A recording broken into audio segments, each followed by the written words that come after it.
What's up, YouTube? Back here again, obviously with the 8.6. Little update. Last video kind of cut it off. I was, swapping these pistons over to the new rods, and a circlip, decided it wanted to take a trip on its favorite rocket ship, and could not find it. So I went to my machine shop, and they took some circlips off of a 22R engine. They mic'd them. And they fit perfect. So we got the rods on the pistons. All right, and the only holdup on assembling this motor was that baby right there. So I'm choosing to do my own hone job on the cylinders because I felt that the machine work that was previously done to the engine before I got my hands on the engine was good enough to not send it back out to the machine shop. Again, we sent the head out. They did an amazing job on the valve lap. Did a great valve job. That's basically all they did. They water jetted it. They didn't hot tank it, so I was left to cleaning it up myself. But I did a good job. So today we're gonna hone the cylinders. I'm gonna show you how I do it. This is a garage, not a machine shop, so you take your textbook stuff out there, But yeah, we got a flex hone. This is slightly oversized. 4AG runs a 81 millimeter bore. This is basically 81 and a half, so that's going to give us a nice crosshatch when you do it right. You always want to lubricate your hone and lubricate your cylinders. I've already done the first two. Did a quick pass on those. We'll wipe them down, see if we need to redo them. But I'm gonna go through with you guys, show you guys how I do my own honing, and we'll go from there. So let me get this set up, and we'll get to it. All right, guys. So first step to honing, okay, you want to lubricate your cylinders. So I like to wear these black gloves. Don't always wear gloves. I hate wearing gloves. I like to feel things. So take your oil. You can use honing oil. I prefer to use ATF, but I didn't have any on hand, so I'm just going with some 530. Prefer to use 1030. That's what the instruction use. This is what I got on hand. So just squirt some oil on your hand here, okay? Get both sides, okay? Get your hands all nice and dirty, okay? Lubricate your cylinders.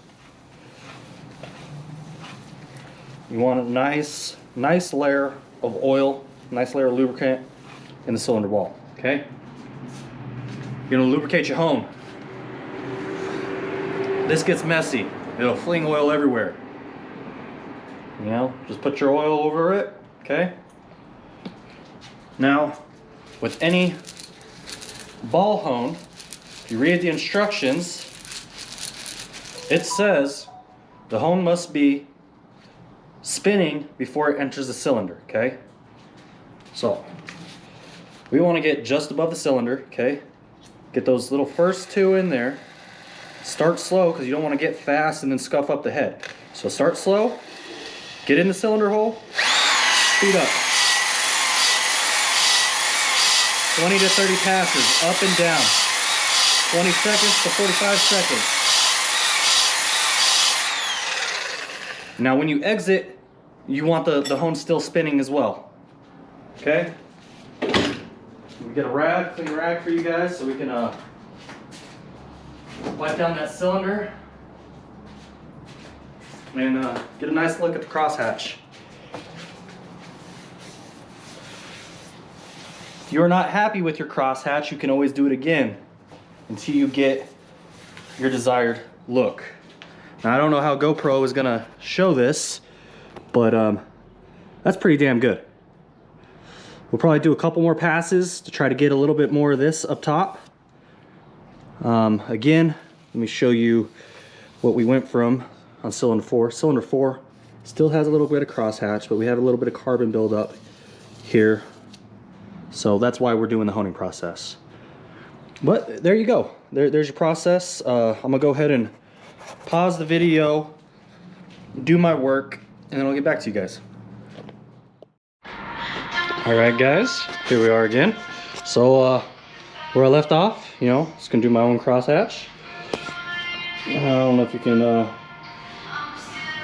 see if this thing will focus in on it. Here, let's bring this engine out to the sun.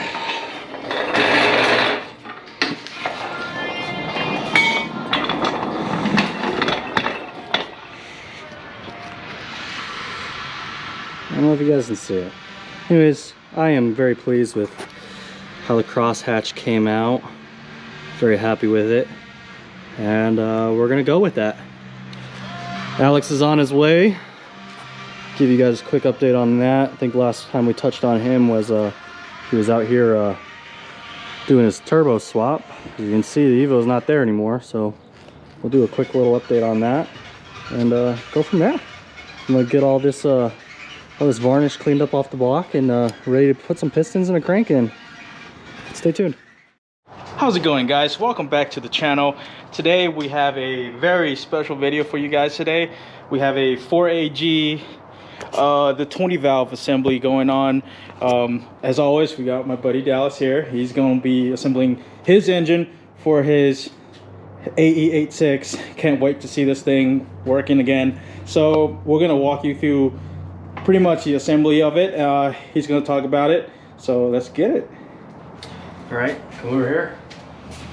So we got our oil squirters in already. We got 4 of the 5 main cap bearings in. I'm going to show you how to install number 1 right here. So we're going to go over there. Got some king bearings right here. You got this little lip, machined lip. You want to match it up right there, and then just take your finger, your thumb, push it down very gently, and it'll slide right into place. You want to try to push it down evenly, and it'll seat itself. So the top of the block's going to have these oil galleys, obviously for lubrication to the crank. So you're going to have 2 bearings. One bearing isn't going to have a hole, one bearing's going to have a hole. Bearing with the hole goes up top, bearing without the hole goes on the bottom.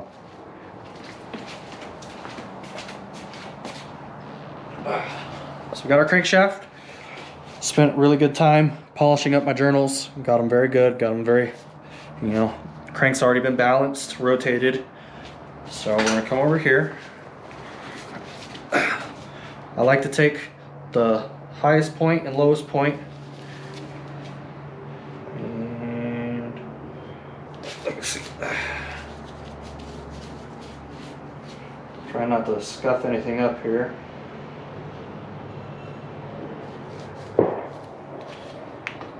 We're having problems already. Engine stand. Engine stand's in the way. So we're gonna pause and we're gonna fix the engine stand real quick. Yeah, we had some difficulties here. We modified this engine stand to space out the engine block even further so we can fit the crank. So up to our next task, putting together, getting them oil clearances. So right here is plastic gauge. So all you do is open this thing up. Let's see, there's usually a little slip on there. Can't do this with the glut. So you take this little red sliver right here, okay, and you place it right in the center of your journal. Your journal's on your mains, okay? And so obviously we got to do each one. Let me get a pair of clippers here.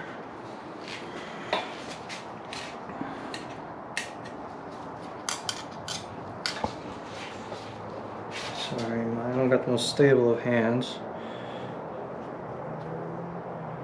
And for full disclosure, guys, we're using plastic gauge. You know, our videos are about, you know, the cheap builds, you know, home builds that doesn't require a ton of money. Cost effective, not Cost, cheap. yeah, cost effective. Yeah, this most of you guys out here watching it are doing yourself because you either want to learn or, you know, money's not right and, you know, it's cheaper. It's always cheaper for you to do it yourself.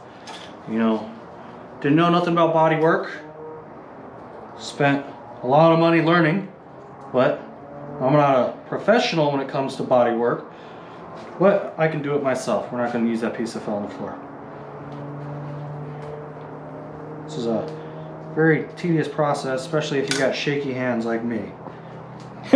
Jack of all trades, but master of none. Exactly. We got one more journal to go on, and then we'll look at our 4AG Bible over there. You know, if you're building, doesn't matter what engine you're building, you know, most of them are going to be the same. So just follow your clearances, follow your specs. You know, if you're going aftermarket, look up what the company recommends clearance-wise. So, we're here and get your main caps. Gonna start with number 3 here. Arrow on your cap right here. Both your main caps and your pistons are gonna have arrows. So, number 3, we don't have the thrust bearing on there yet because it's not needed. So we're just hand tighten that right there. And get the other ones. Number 2. There's main 2. Here's number 1.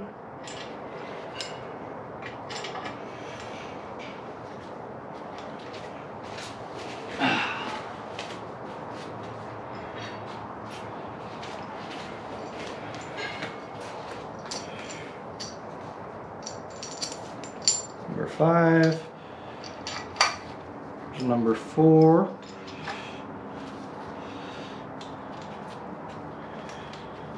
Alright, now the book doesn't have a torque sequence for me. I'm sure online there's somewhere. So what I'm going to do is I'm going to just basically start in the middle and I'm going to do a spiral pattern. You're going to see that here, okay?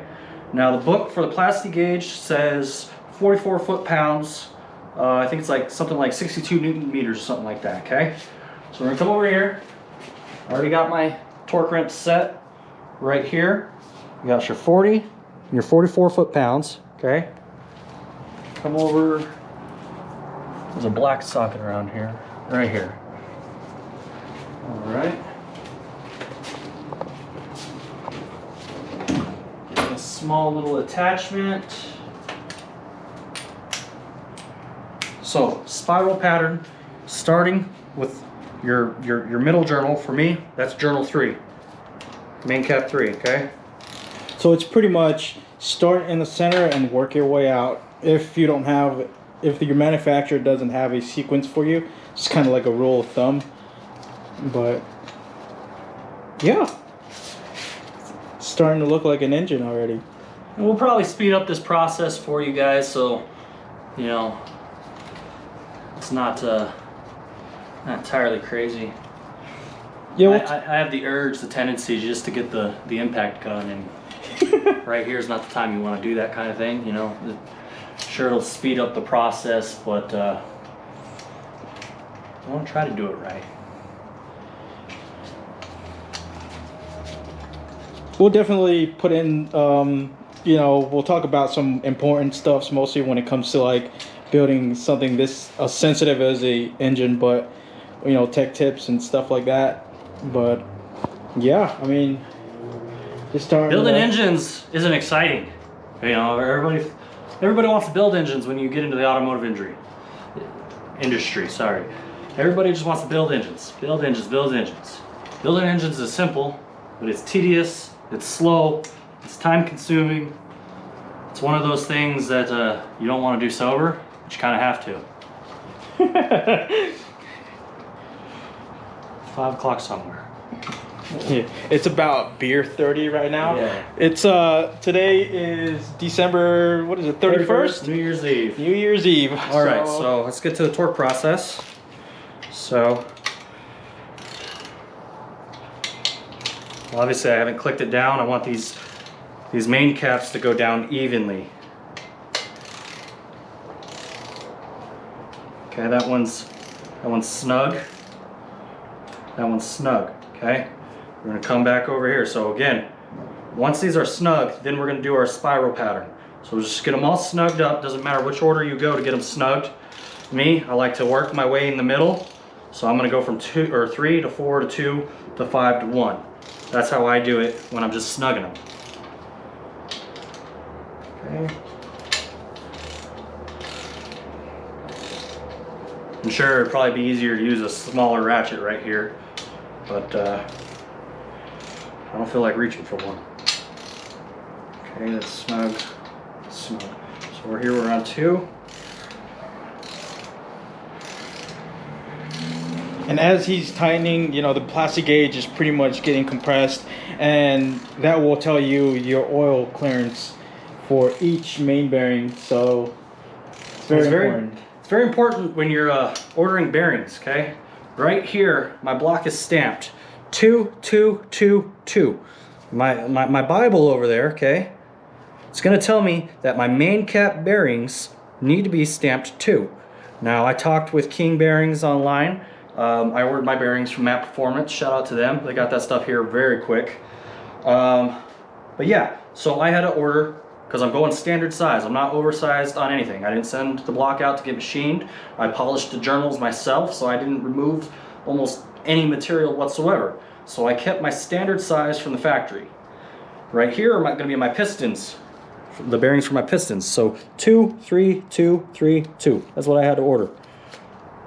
So when you're getting that oil clearance, that squish, if you got the wrong sized bearings, after you torque it down, you're gonna see that. Now we're shooting for OEM spec on everything on this.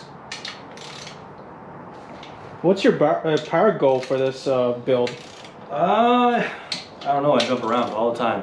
Sometimes I don't even want the 4AG. Sometimes I want to swap it to, you know, JZ, RB.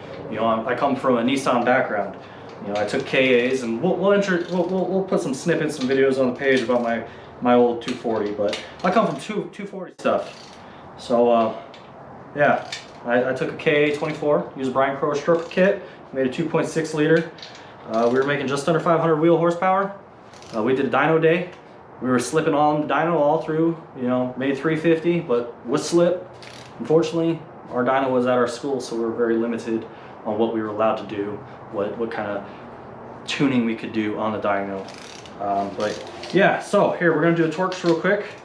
So,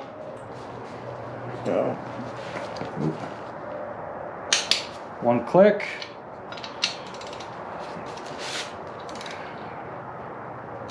One click. So again, spiral. So 3. I'm gonna go right here. One click. Click.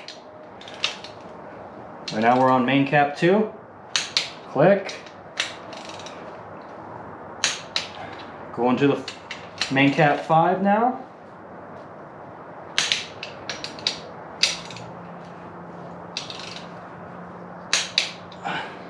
Now to number 1. Now it's very important when you do this process with the plastic gauge that you do not rotate your crankshaft at all. So now we have it set it, okay? That plastic gauge is squished down. Now we're gonna loosen them. Counterproductive. Welcome to building motors. So for this one I am gonna grab a ratchet. What? No impact guns? I want to, I really do.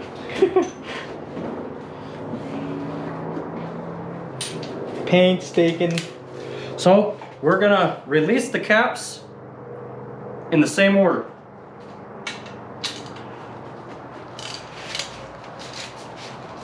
I'm gonna put my foot on the outside of the stand.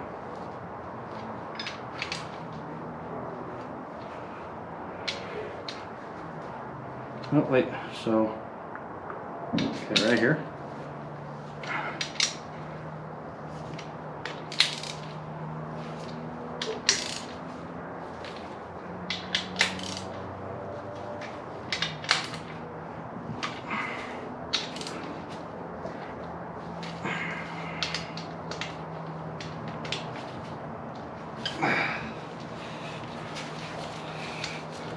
Should have bought a wobble.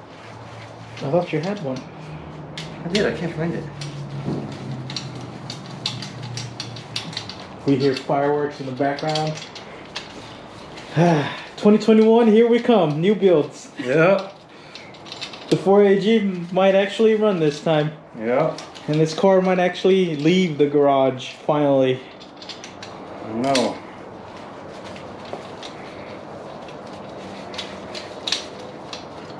I do dig that new sparkle thing you did in the engine bay. That's coming out nice. It's not done. I can see that my cat was in here. Oh hell. Yeah, even the cat was checking out them your fine artwork here. Yeah. You just blame all the mistakes on the cat. Yeah, yeah. It's the cat's fault. Yeah, yeah. That's believable. Cats do evil things.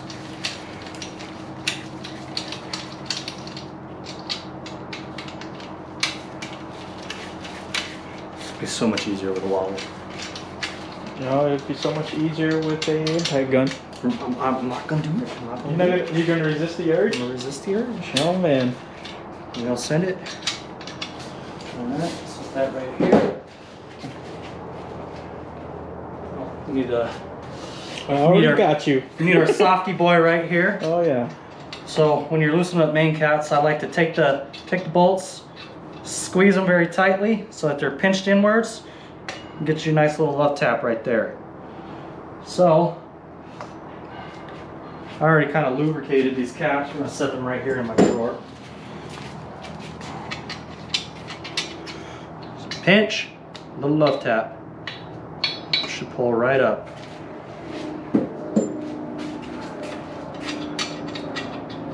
Again, pinch it, squeeze it, wiggle it.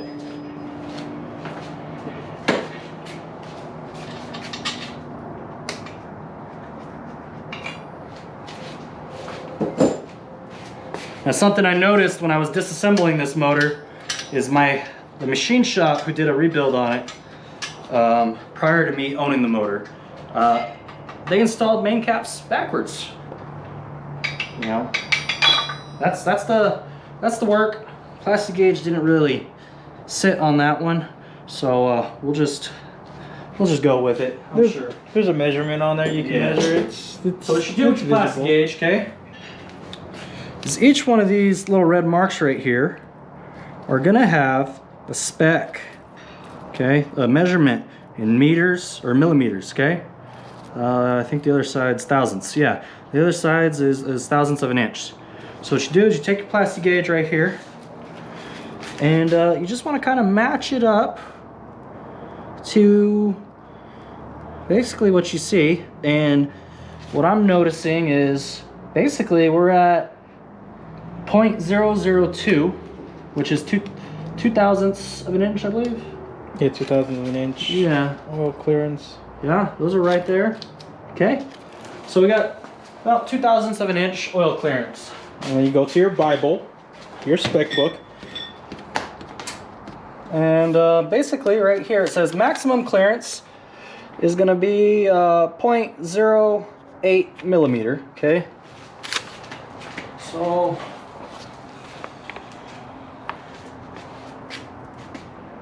mm, 0.051 is what it shows. So I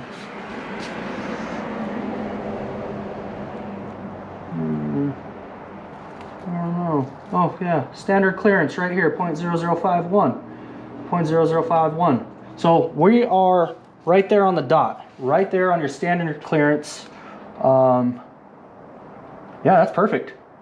Oil clearance is perfect. Yeah. So time to wipe her down, and we can proceed with the next process of the build, of course. I'm actually pretty glad that, well, you know, not really changing nothing. We were just rechecking the last person's work, pretty much. But make sure that you get all the plasti dip or the plasti gauge out of your main bearings. And your caps too. And your caps. I like to use microfiber cloth. Just come over there with a little bit of brake clean. And you gotta kind of work it off. You know, use your rubber gloves.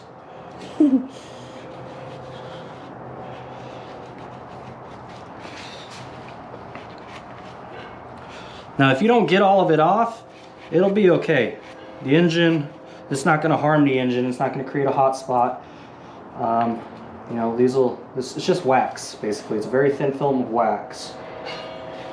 But, you know, obviously we're trying to show you guys the right way to do it. Some of you out there might think we're doing it the wrong way.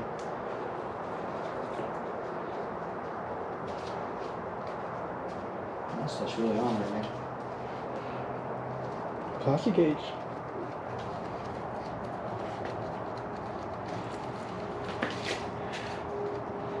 Pull it out.